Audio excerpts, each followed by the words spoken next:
شفيع يا حبيبي يا شفيع يا شفيع. Assalamualaikum warahmatullahi wabarakatuh. Kisah indah seseorang solih, Abu Kilabah, sahabat Nabi yang terakhir. Abu Ibrahim bercerita, suatu ketika aku jalan-jalan di padang pasir dan tersesat, tidak bisa pulang. Di sana kutemukan sebuah kemah yang lawas. Kuperhatikan kemah tersebut dan ternyata di dalamnya ada seorang tua yang duduk di atas tanah dengan sangat tenang. Ternyata orang itu kedua tangannya buntung, matanya buta, dan sebatang kara tanpa sanak saudara. Kulihat bibirnya komat kamit mengucapkan beberapa kalimat. Aku mendekat dan mendengar ucapannya. Dan ternyata ia mengulang-ulang kalimat berikut. Segala puji bagi Allah yang melebihkanku di atas banyak manusia. Segala puji bagi Allah yang melebihkanku di atas banyak manusia. Dengan ucapan berulang-ulang. Aku heran mendengar ucapannya, lalu kuperhatikan keadaan lebih jauh. Ternyata sebagian besar panca inderanya tidak berfungsi. Kedua tangannya buntu, matanya buta, dan ia tidak memiliki apa-apa bagi dirinya. Kuperhatikan kondisinya sambil mencari adakah ia memiliki anak yang mengurusinya atau istri yang menemaninya. Ternyata tidak ada seorang pun. Aku beranjak mendekatinya dan ia merasakan kehadiranku. Ia lalu bertanya, "Siapa? Siapa?" "Assalamualaikum.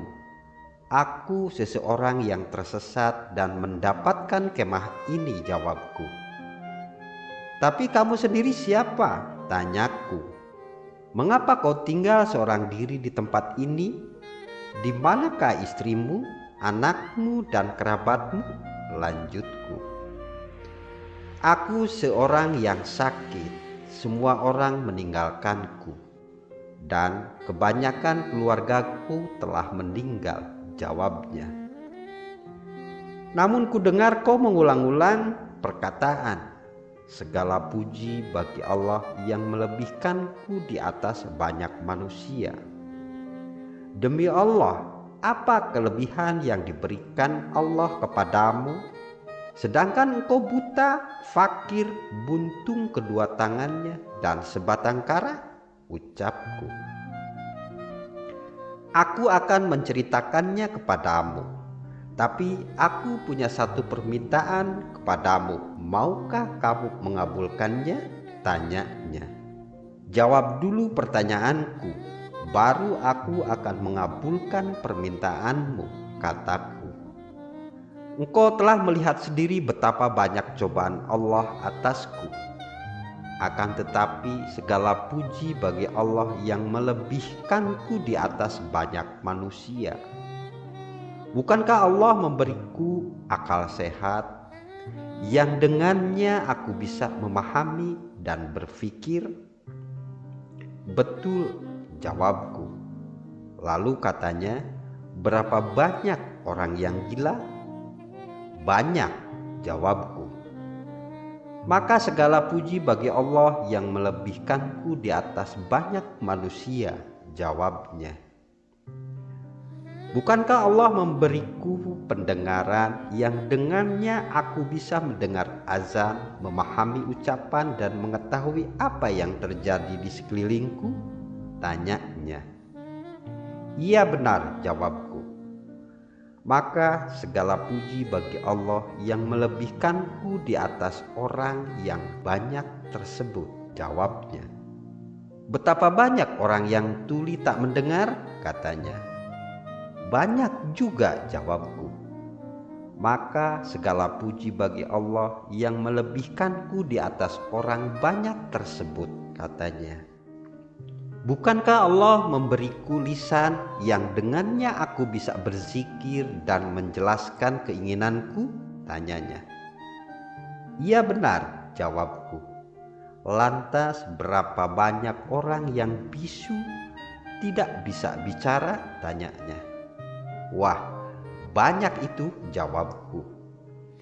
Maka segala puji bagi Allah yang melebihkanku di atas orang banyak tersebut, jawabnya.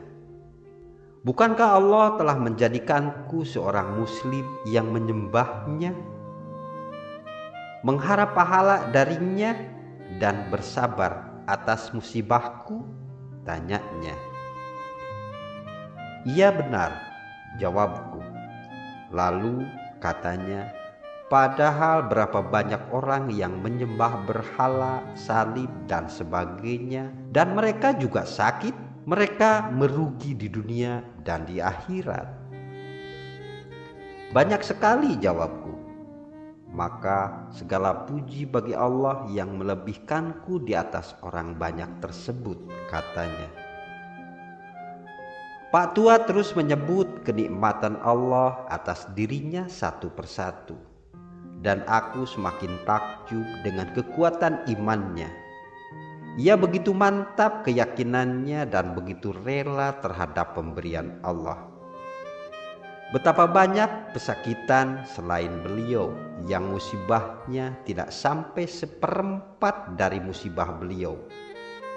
Mereka ada yang lumpuh, ada yang kehilangan penglihatan dan pendengaran, ada juga yang kehilangan organ tubuhnya. Tapi bila dibandingkan dengan orang ini, maka mereka tergolong sehat. Pun demikian, mereka meronta-ronta, mengeluh, dan menangis sejadi-jadinya. Mereka amat tidak sabar dan tipis keimanannya, sehingga balasan Allah atas musibah yang menimpa mereka, padahal pahala tersebut demikian besar. Aku pun menyelami pikiranku semakin jauh, hingga akhirnya khayalanku terputus saat Pak Tua mengatakan, "Bolehkah kusebutkan permintaanku sekarang? Maukah kamu mengabulkannya?" "Iya, apa permintaanmu?" kataku. Maka ia menundukkan kepalanya sejenak seraya menahan tangis. Ia berkata, "Tidak ada lagi yang tersisa dari keluargaku melainkan seorang bocah yang berumur 14 tahun. Dialah yang memberiku makan dan minum, serta mewudukanku dan mengurusi segala keperluanku. Sejak tadi malam ia keluar mencari makanan untukku dan belum kembali hingga kini. Aku tak tahu apakah dia masih hidup dan diharapkan kepulangannya, ataukah telah tiada dan kulupakan saja. Dan kamu tahu sendiri keadaanku yang tua renta dan buta, tidak bisa mencarinya." Maka aku tanya ciri-ciri anak tersebut dan ia menyebutkannya. Maka aku berjanji akan mencarikan bocah tersebut untuknya.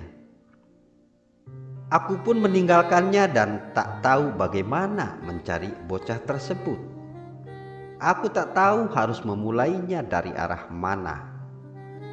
Namun, tak kala aku berjalan dan bertanya-tanya kepada sekitar tentang bocah, nampaklah olehku dari kejauhan sebuah bukit kecil yang tidak jauh letaknya dari kemah Pak Tua. Di atas bukit tersebut ada sekawanan burung gagak yang mengerumuni sesuatu. Maka segeralah terbetik di benakku bahwa burung tersebut tidaklah berkerumun kecuali pada bangkai atau sisa makanan. Aku pun mendekati bukit tersebut dan mendatangi kawanan gagak hingga mereka berhamburan terbang. Tatkala aku datangi lokasi tersebut, ternyata si bocah telah tewas dengan badan terpotong-potong. Rupanya seekor serigala telah menerkamnya dan memakan sebagian dari tubuhnya, lalu meninggalkan sisanya untuk burung-burung. Aku lebih sedih memikirkan nasib Pak Tua daripada nasib si bocah. Aku pun turun dari bukit dan melangkahkan kakiku dengan berat menahan kesedihan yang mendalam. Haruskah ku tinggalkan Pak Tua menghadapi nasibnya sendirian? Ataukah ku datangi dia dan ku kabarkan nasib anaknya kepadanya? Aku berjalan menuju kemah Pak Tua. Aku bingung harus mengatakan apa dan mulai dari mana. Lalu terlintas di benakku akan kisah Nabi Ayub alaihissalam. Maka kutemui Pak Tua itu dan ia masih dalam kondisi yang memprihatinkan seperti saat kutinggalkan. Kuucapkan salam kepadanya dan Pak Tua yang malang itu demikian rindu ingin melihat anaknya. Ia mendahuluiku dengan bertanya, "Di mana si bocah?" Namun kataku, "Jawablah terlebih dahulu. Siapakah yang lebih dicintai Allah, engkau atau Nabi Ayub alaihissalam?" "Tentulah Nabi Ayub alaihissalam yang dicintai oleh Allah," jawabnya. "Lantas siapakah di antara kalian yang lebih berat ujiannya?" tanyaku kembali. "Tentunya Nabi Ayub alaihissalam," jawabnya. "Kalau begitu berharaplah pahala dari Allah, karena aku mendapati anakmu telah tewas di lereng gunung. Ia diterkam oleh serigala dan dikoyak-koyak tubuhnya," jawabku. Maka Pak Tua pun tersedak-sedak seraya berkata, "La ilaha illallah." Dan aku berusaha meringankan musibahnya dengan menyabarkannya. Namun sedangkan semakin keras hingga aku mulai menalkinkan kalimat syahadat kepadanya, hingga akhirnya ia meninggal dunia. Ia wafat di hadapanku, lalu kututupi jenazahnya dengan selimut yang ada di bawahnya. Lalu aku keluar untuk mencari orang yang membantuku mengurus jenazahnya. Maka kudapati ada 3 orang yang mengendarai unta mereka. Nampaknya mereka adalah para musafir. Maka aku panggil mereka dan mereka datang menghampiriku. Kukatakan, "Maukah kalian menerima pahala yang Allah giring kepada kalian? Di sini ada seorang muslim yang wafat dan dia tidak punya siapa-siapa yang mengurusinya. Maukah kalian menolongku memandikan, mengafani dan menguburkannya?" "Iya," jawab mereka. Mereka pun masuk ke dalam kemah menghampiri mayat Pak Tua untuk memindahkannya. Namun ketika mereka menyikap wajahnya, mereka saling berteriak, "Abu Kilabah, Abu Kilabah." Ternyata Abu Kilabah adalah salah seorang ulama mereka. Akan tetapi waktu silih berganti dan ia dirundung berbagai musibah sehingga menyendiri dari masyarakat dalam sebuah kemah yang lusuh. Kami pun menunaikan kewajiban kami atasnya dan menguburkannya. Kemudian aku kembali bersama mereka ke Madinah. Malamnya aku bermimpi melihat Abu Kilabah dengan penampilan yang sangat indah. Ia mengenakan gamis putih dengan badan yang sempurna. Ia berjalan-jalan di tanah yang hijau.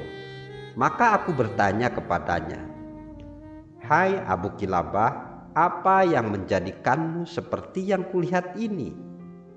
Maka jawabnya, "Allah telah memasukkanku ke dalam jannah dan dikatakan kepadaku di dalamnya, 'Salam sejahtera atasmu sebagai balasan atas kesabaranmu.' Maka inilah surga, sebaik-baiknya tempat kembali." Kisah ini diriwayatkan oleh Al-Imam Ibnu Hibab dalam kitabnya At-Siqat. Wallahu alam bisawab. Wassalamualaikum warahmatullahi wabarakatuh.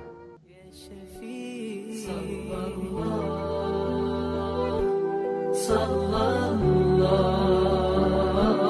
عليك يا حبيب الله.